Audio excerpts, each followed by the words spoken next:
from 1960 on, there was a movement for social justice, a movement for civil rights, a movement against an undeclared war, and then a movement against a war that was escalating, that even the president and even the people in the Defense Department, State Department, and the military thought it couldn't win, and it was escalating. It was an escalator to nowhere, and our analysis was it needed to be exposed.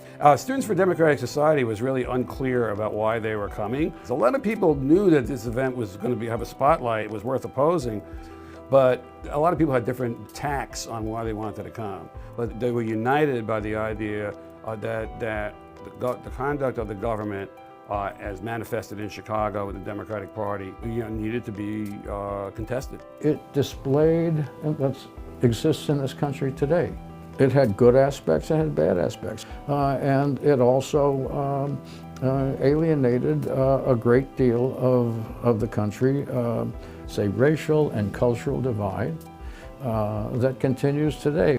The movement itself was changing. Parts of it were going from resistance to rebellion and later on to revolution. There's actually a lot less national footage of the battles in the street because there was a telephone workers strike and a lot of footage couldn't get aired. And not everyone in the street was an angel, but the predominant violence was from the police. We held a press conference every morning or every day. Without thinking I was phrase making, I said, tell them they can't get away with it again because the whole world's watching.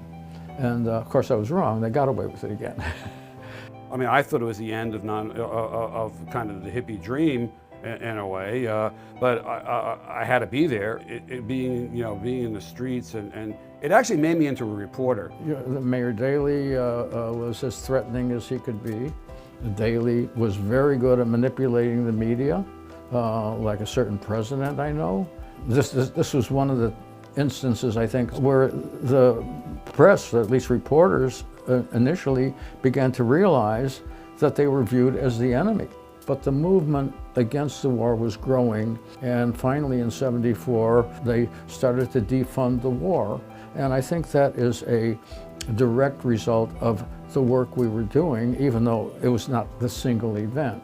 I would like to clear up a lot of the history, but I don't know. It's going to be, history is written by the winners, they say. When we win, we'll write the history.